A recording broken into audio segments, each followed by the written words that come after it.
reaksyon ng mga netizen matapos nga na tila tapusin na ang nasabing show sa GMA na ang tahanang pinakamasaya. Ito yung matapos na hindi na nga makita or deactivated na sa social media ang kanilang Facebook page. Well, wala na nga ba at tapos na nga ba ang tahanang pinakamasaya? Mula sa Fashion Police article, did Tahanang Pinakamasaya just air its final episode, tape incorporated, FB unavailable after show's broadcast? Yes, yan nga ang matatagpuan sa mga artikulo ngayon. Mula rin sa social media ni Dried Mangoes, did Tahanang Pinakamasaya literally just take their final bow earlier? Post in tears, seemingly a thank you and farewell message from Isko Moreno and Paolo Contis, tape incorporated social media accounts now offline. Ito nga ang naging update ng Philstar kung saan ibinahagi naman ito ng Facebook page at sinabi kung ano ang dahilan. Ito ang True Group page. Breaking news. Sa kasalukuyan po ay hindi na makita sa Facebook ang official page ng Tape Incorporated. Ito'y kasunod ng pagtatapos ng episode ngayon ng katapat ng It's Showtime at Eat Bulaga sa Tahanang Pinakamasaya. Opisyal nang namaalam ang programang Tahanang Pinakamasaya ng Television and Production Exponent Incorporated or TAPE sa pamamagitan ng pag-anunsyo ng mga host na sina dating Manila Mayor Francisco Isko Moreno at Paolo Contis at iba pa. Walang ibang detalye sa ngayon ang dahilan ng biglaang pagkawala ng programa at ng page, pero ayon kay Attorney Maggie Garduque, maglalabas ng joint statement ng GMA at TAPE ikikumpirma rin nila na tuloy pa rin ang programa sa pamamagitan ng replay episode simula Lunes, March 4.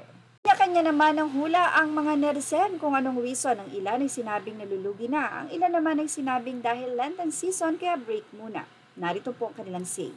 Sana ay may matutunang leksyon si Paolo Contis. Hindi lahat ng nagsisip-sip ay nagwawagi at hindi lahat ng mapipera ay nananalo. Minsan, isip-isip din ang mga halushos, taong bayan ang kalaban nyo. Okay lang yon, magsara, hindi naman nagsusustento si Paolo. Kaya okay lang daw. Haha. Naman ang isa style nila, bulok. Magpapalit lang sila ng show, abangan. Tapos na ang pagpapapogi ni Isko para sa 2025 election. Nagtatapos ang naging komento o opinion ng mga netizen. Ang ilan ay sinabi na sa wakas ay sumuko na din. Hindi natin alam kung ano ba talaga ang plano nila. Medyo mga traidor yan. Hindi natin alam kung anong nasa isip nila. Ingat na lang daw ang TPJ. Nag-bow down na ang TP Farms sa manonood. Matik na babayu ang naturang program. Hi. Man ay medyo nalungkot. Nila I feel sad sa mga host at empleyado working sa tape. Wala silang kasalanan. Trabahador lang din sila sa company. Huwag na nating i-bash mga dabarkads. Ihangad na lang natin na makabangon lahat ng mawawala ng work. Say naman ng isa.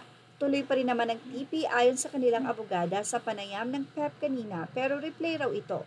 Baka nga may pasabog lang sila or para strategy lang para magpag-usapan or baka ligwak nga. Akala ko mahaba pa ang laban, biro naman ng isa. Huwag na nating itanong bakit nagsara, hahaha, basic, lugi na. Naman ng iba ay Lenten season nga lang daw. Ayan po, serves them right, they now suffer the consequences. Lenten special kaya mawawala sila. Balik nga ba ang tahanang pinakamasaya pero hindi na yun ang pangalan nila? Or baka naman Lenten season lang talaga or lugi na nga ba talaga? Bakit naman inalis pa ang Facebook page? Para nga ba pag-usapan ito? Well, ano sa palagay nyo?